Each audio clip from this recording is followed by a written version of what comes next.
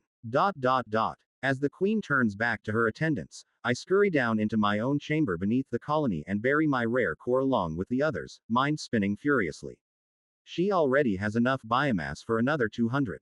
I curse myself internally. Shouldn't have sent up all that damn food. Now I'm going to have hardly any time at all to try and get the first generation into shape. If only Tiny had eaten more. Never thought I'd be thinking that. Tiny and Chrysalis bunk themselves down in our own chamber for a well-earned rest, and Vibrant has already sprinted off to help the workers out whilst I was talking to the queen. I feel as though she's been taking a more active interest in the activities of the workers since her last evolution, instead of tagging along with me all the time. This can only be a good thing in my mind. The workers could do with having a more powerful and intelligent soldier to protect them. With the basics taken care of, I suppose I'd better head up to the village. Hopefully they haven't managed to stuff anything up whilst I've been gone, and hopefully, I'll be able to find someone to answer a few questions I have about skills. Chapter 237 Misunderstanding. If I'm going to be honest, I don't really want to go and talk to the humans. The priest will probably be there. A crowd might form, it just feels so irritating. However, they may have information that can help me, and I can't help but feel a little responsible for them. In some ways I feel responsible for them in much the same way a human might feel responsible for their pets. They're a collective of individuals who need me to make sure they aren't killing themselves as they go about their daily business. I make sure they have the basic necessities of life, security, food and water, and then I let them go about their daily business. Much like I cared for my pet colony when I was a human, except with the ants I cared more if they survived. Sighing, I make my way up, out of the colony and out the top of the anthill. Diligent workers continue to patrol up and down the tunnel, a few trails leading foragers out into the surrounding wilds, groups of ants returning carrying the remains of surface monsters they'd found and dispatched. Quite a few of the remaining workforce has evolved twice, giving them the stats they need to be able to dominate the bulk of surface monsters. Since the workers always act in teams, they've been able to mow through the surrounding lands like a scythe through wheat, in some ways reminding me of the fearsome army ant. That species of ant is nomadic since they basically strip the area around the colony of food pretty darn quick, forcing them to move to more fertile ground or starve. Luckily we won't have that problem since the dungeon will provide all of the sustenance we need, and soon the new generation of workers will be in a position to farm deep into the dungeon, right down to the expanse, without my supervision. Then I can investigate the Aphid situation and see if I can't come up with an even better solution. The future is bright. Muahahaha. Oh right. Humans.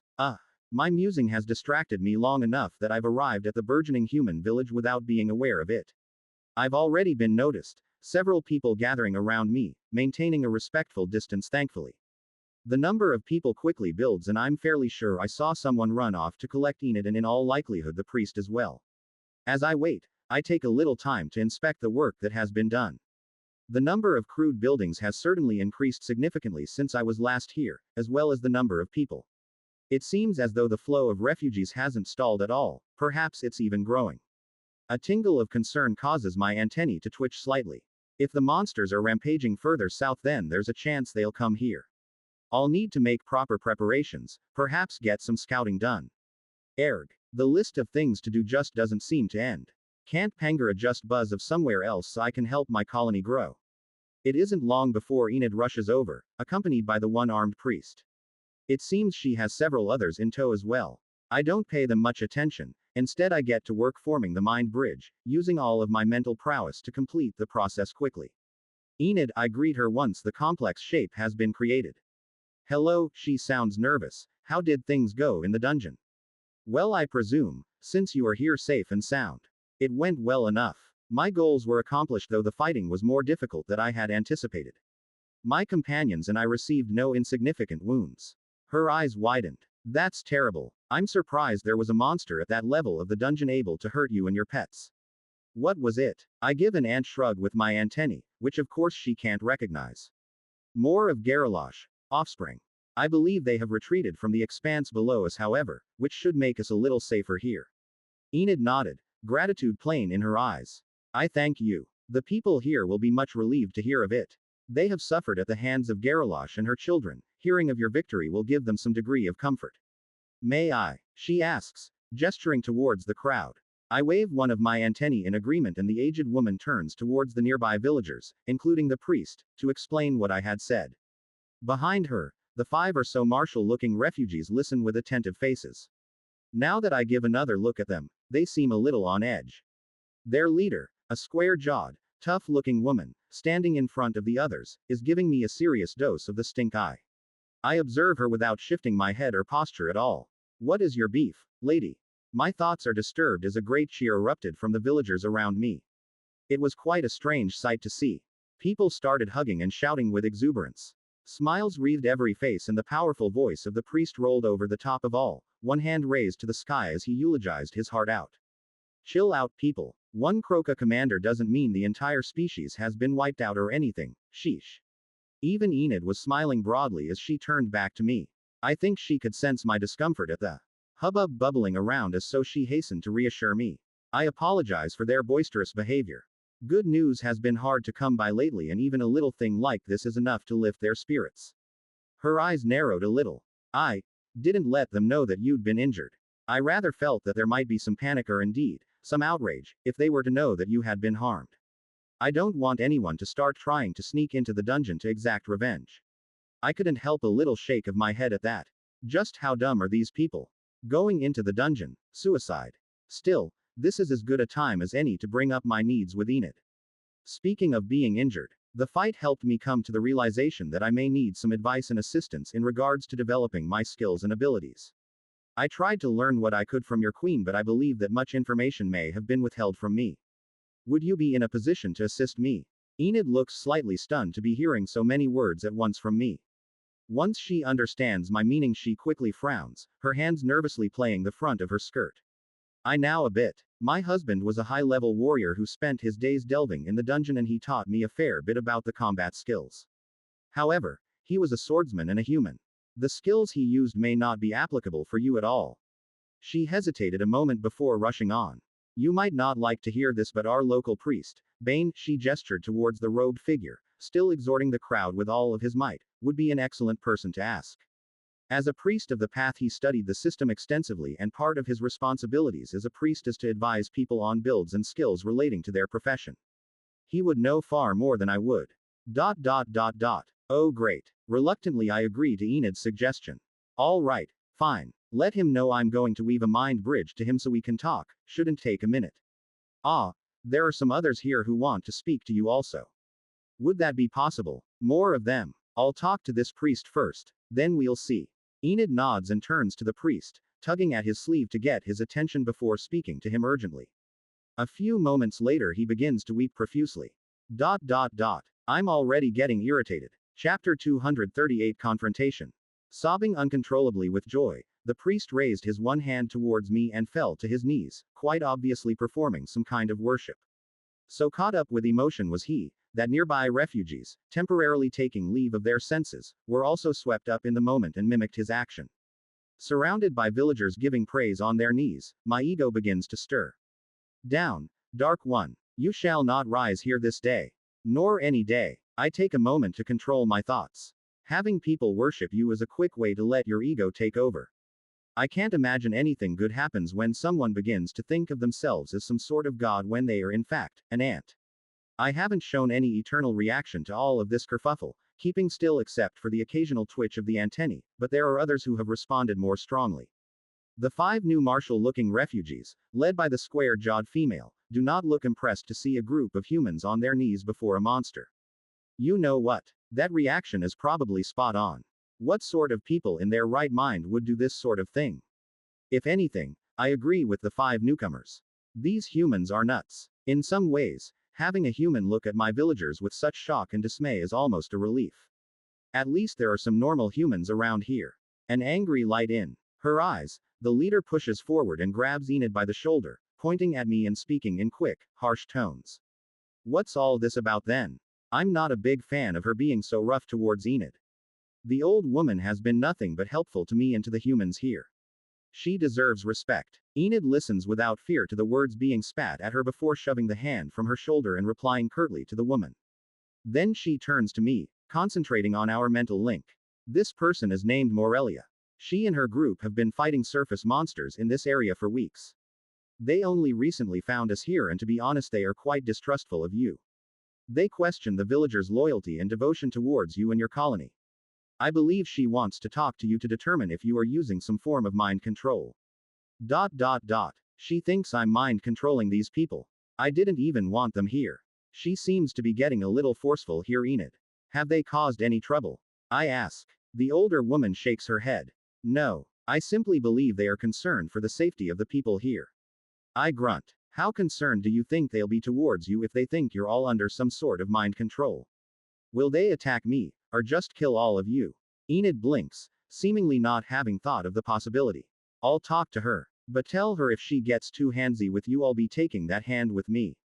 Turning quickly to the martial-looking woman beside her, Enid quickly relays my words. Nodding with satisfaction, the fighter steps back from Enid and turns to face me with a sharp glint in her eyes. And a hand resting on her sword hilt. Yeesh. Grumbling internally about humans being far more trouble than they are worth, I ignore the shock and disappointment in the priest's face as Enid tells him what is happening so I can finish off constructing the bridge, which I extend towards my unwelcome guest.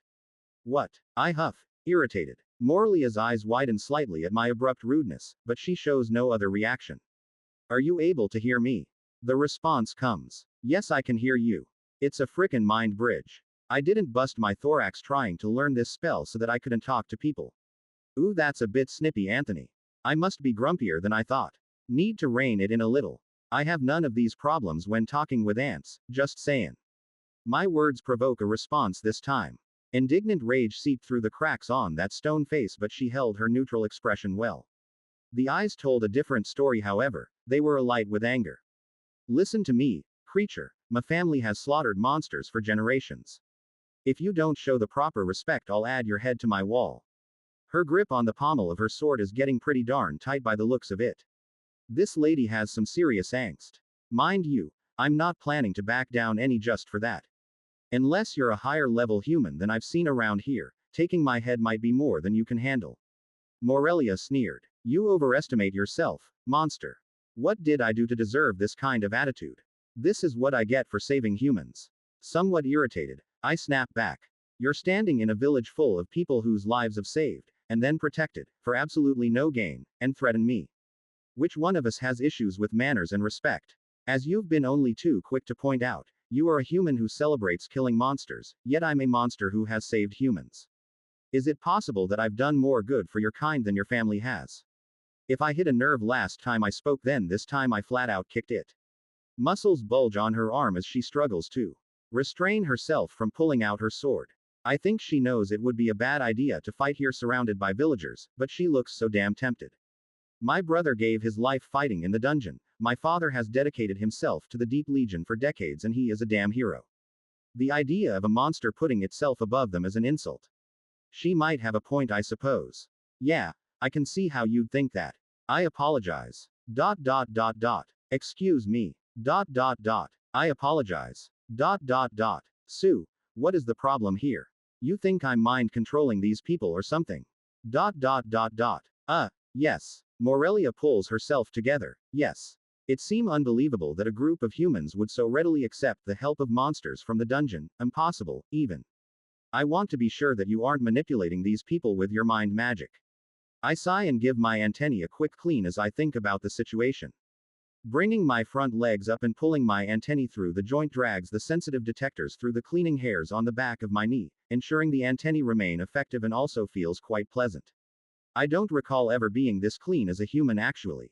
Look, Morelia, I didn't want these people here. They followed me after my colony fled in this direction.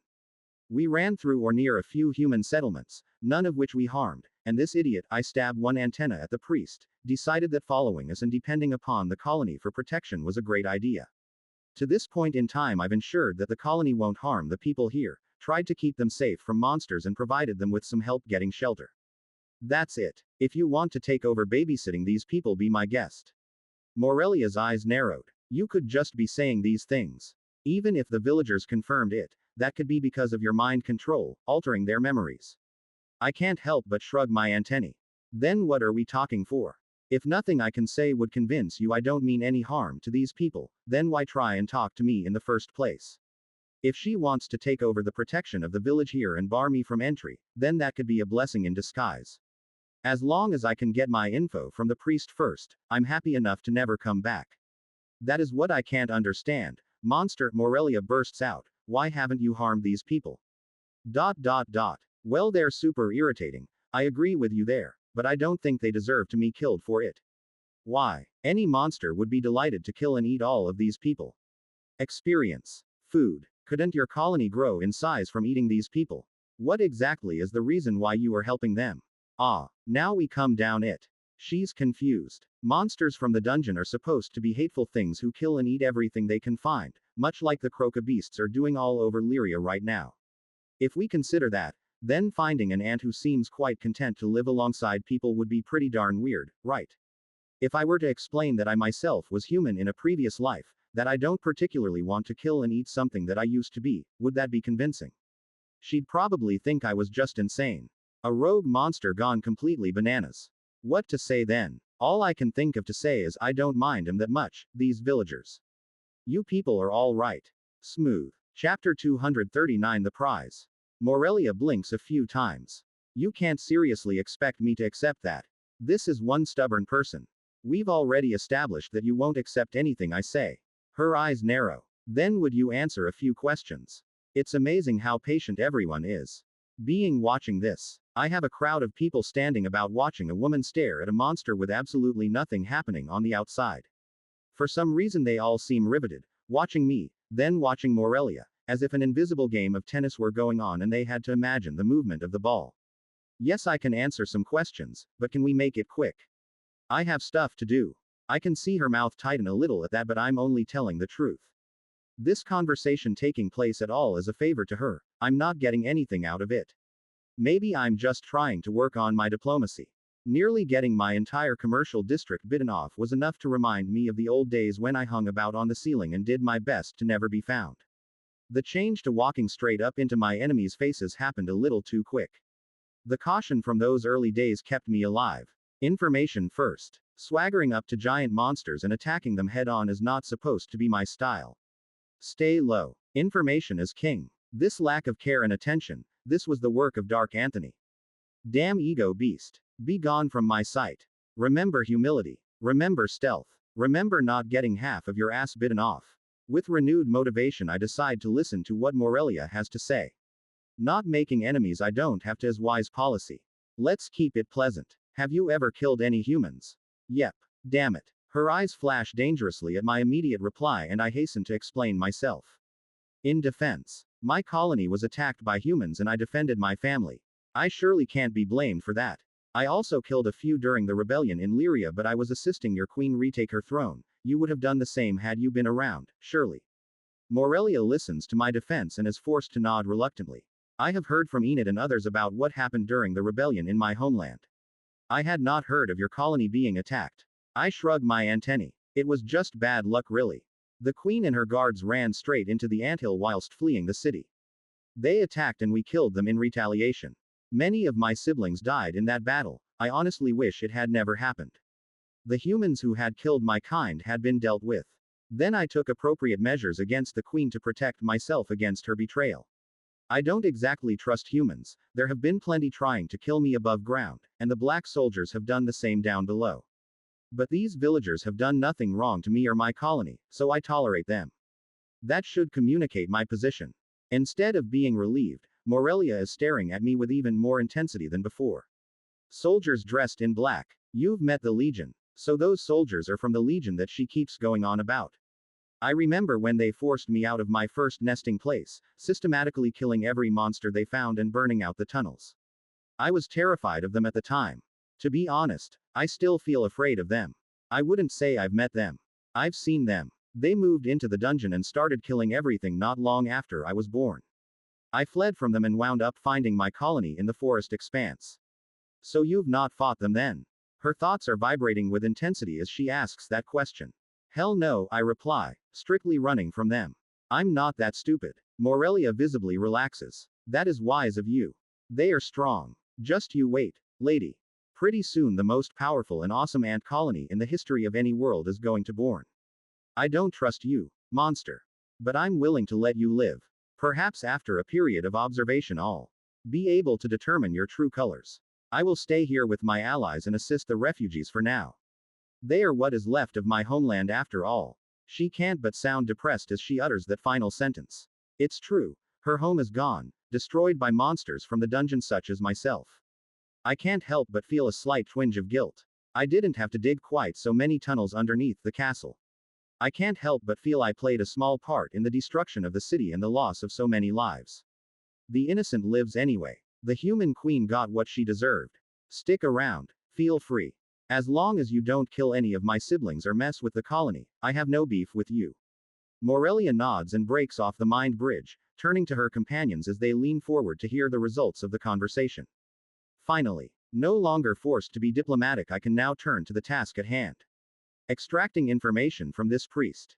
I turn towards him, only to find he is still on his knees, giving praise and extolling whatever virtues have taken him at this moment in a sonorous voice. This guy. Reluctantly, I get to work forming the mind bridge, and before long I reach out and complete the connection. Hello, priest. ... Oh great one, it is beyond joy to finally receive your hallowed words. Let me say that. Loud. Too damn loud. The priest's face, which had been rapturous as the link was established, is instantly chastened. He tries again. It is a blessing to finally be able to bask in your wisdom. I am honored. Too soft. Just speak normally, man. Now the priest is looking properly distressed. Being told off twice by his religious idol has demoralized him so visibly that the people around him reach out with their hands and place them on his person to give comfort to the poor guy. I try to settle him down. Just relax. I have a few questions that you can help me with. Please don't shout at me, it hurts my head. The priest takes a few deep breaths. With his one shaking hand he reaches up to touch the hands placed upon him, as if to draw strength from them. Then he faces me calmly. I am ready. Okay then. Right. So I had a few questions about the system. I hear you're pretty knowledgeable about that. ... Thank you for your praise, great one. I am humbled. Shut up. It takes a while for me to get him settled, but eventually we reach a point where he is able to converse somewhat normally. By the time we get there I'm mentally exhausted. So you want to learn about skills? Particularly magic skills? That's right. I need some advice about how to proceed getting stronger. Very well. Oh great one. I would be delighted to help you to the extent of my knowledge. First off, talk to me about magic affinities. How important are they? How do they progress? A frown creases the priest's youthful brow as he ponders. Let me assume that your skills have progressed to the point where you are able to manipulate and shape internal mana in order to cast spells. When learning the basic skills of mana manipulation and mana shaping, you'll gain knowledge of the basic spell forms, such as barrier magic, simple bolt spells and so on. You've learned these. Yes. So you're suggesting that there are other spells to work with. Correct. Great one. How infinite your wisdom. Once you have reached the level of mana transformation you will learn how to transform mana into various attributes. Once you have succeeded at transforming your mana into any other kind you will unlock the rudimentary affinities. These are the elements: earth, fire, water, wind. Yes, I've gotten that far. Then you have taken the first steps on your path to being a mage. Possibly the first monster of your strata in history to have ever done so. Settle down, buddy, I warn him as the look in his eye becomes increasingly wild. He bows to me slightly. I am in control of myself, great one. Good. So I've learned water mana affinity and leveled it to advanced water mana affinity, which gave access to ice magic. What's next to make myself stronger? My magic doesn't feel powerful enough for me. Should I focus on boosting my stats? Do I need to level my skills? Ah yes. The first teaching of the path is on this matter. It is known as the first question, the very first thing that the civilized races of the surface sought to answer after the system revealed itself to us. ... So what's the answer? As the saying goes, knowledge is power and skills are knowledge. Having great physical strength, or mental prowess, is next to worthless if you can't apply it appropriately. I was worried about that. Sigh. So what do I need to learn? Chapter 240 Learnings and Worship. We stand now on the brink of the final ascension. There is tremendous fear amongst the people now, but also great anticipation. Such a momentous moment in history, the ambition of it still takes my breath away. Who else but we would ever dream of something like this? None of the other peoples would have the mettle, the commitment, to see such a project through to the end. In my eyes, it is yet another example of our superiority.